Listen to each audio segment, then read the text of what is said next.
Here with Washington State women's rowing coach Jane LaRiviere. Coach, your team is going into its second race of the season. It's the first time we've got to talk to you. How are you feeling about your program heading into the weekend's race against Oregon State?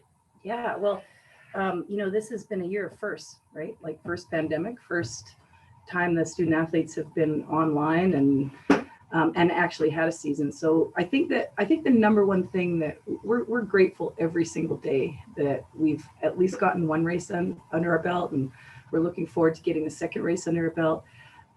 Traditionally, I don't schedule races until the end of March because of the weather and because of limited water time and all that. But just after close to 500 days, how I think you mentioned it was like 490 days since we'd raced, I just really felt like, we got to get out there and like just kind of blow the carbon out because it'd been so long. So that's where, that was that first race, kind of just had to get it out of the way. And we've had 2 weeks to prepare, and we've actually had some decent weather and water. And so I feel like we're getting closer.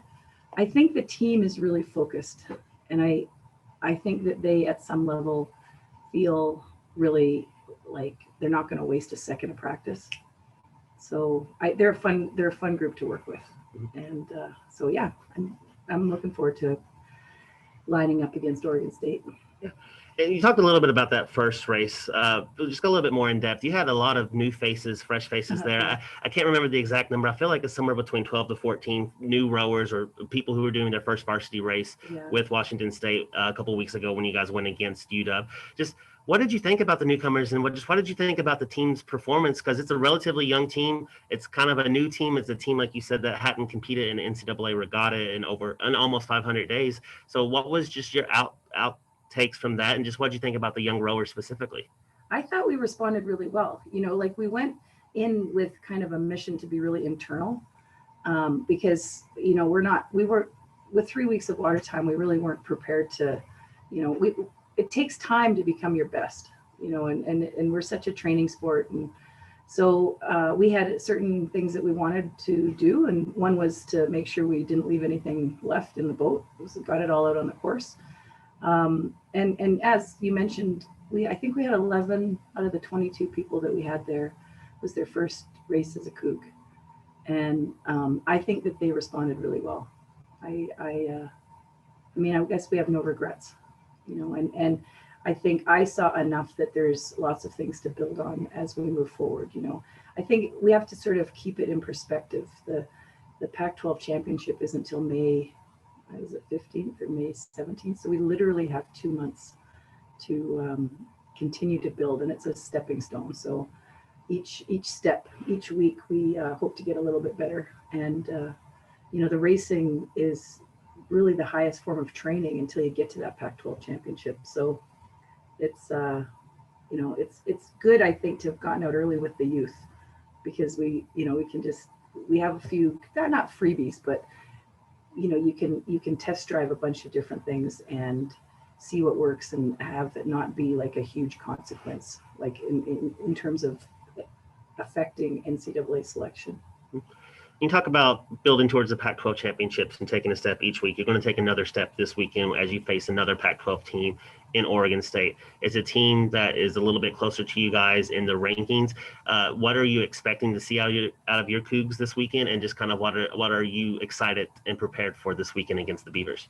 Yeah, well, we didn't really do any selection before for UW, so we it's far from complete, but we definitely have done a bit of seat racing, and we've moved people around a bit, and we think that we've got a better ranking, like a hierarchy of where everybody belongs. So that's kind of a positive thing.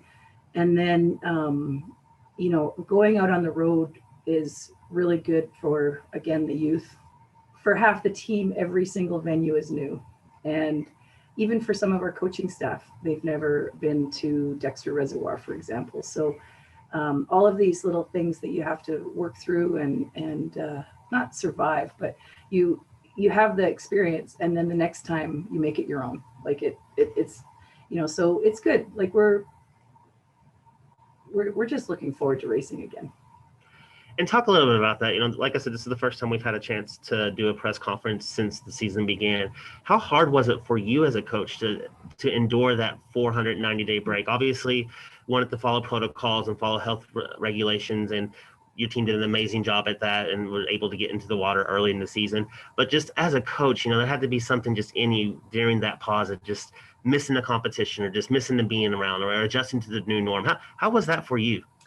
Well, I would say the difficult part was the senior class in 2020 was great, and they had done a really good job of leadership, and I was really looking forward to seeing what that group of people could produce. And so, with COVID and we've got people still all over the world that haven't come back yet because of COVID, and we've got some opt-outs, and we got it seems to be sort of an ever-changing landscape. So the people that are at practice are just, it's really easy just to focus on those people. And, I keep hearing things like, everybody's really like good vibe, like lots of spirit, very focused, so I think that they are just appreciative that they're able to kind of get back and do what they love to do. And so, for me, I don't, there were parts of it that were hard, but there were parts of it that I got to focus on recruiting. All of a sudden I had enough time, to do some more recruiting. And, so I don't know that it was hard per se. I just think it was the hard part for me was how it affected others, the team, that sort of when their senior year didn't go the way it was supposed to. I felt a lot. I don't know if it was bad or what, but it was just hard. Mm-hmm. In transitioning from that question, it was an unfortunate situation for those seniors, and hopefully, they were able to move on the best way that they can from it. But with that moving forward, you were inheriting a relatively young team. How does that invigorate you as a coach? You've been in this program for a long, long time. How does it does it rejuvenate or re-energize you to be working with a younger team or per se a newer team? It does. And actually, I think one of the positive things that have come out of COVID, it's almost like you were forced to have a bit of a sabbatical. And I used that time to just really think about what the overall team goals were. What were some of the best practices that we used when we were at the top of our game? And, understanding that with this young crowd, we've got bigger goals, but we have to go through the process of the benchmarks of, okay, first you got to do this, then you can do that. And I think that with the freshmen and the returning seniors and the people that we have on the, they're exactly the kind of people that you can grow with, we can move forward with them. I think we can have some pretty great moments this season. But I also know that they're really focused and internal, and they'll know when they've had a successful race. We won't have to have somebody else telling us whether it was successful or not. Well, we appreciate your time. Best of luck this weekend against Oregon State. We'll talk to you soon, and go Cougs. Thank you very much.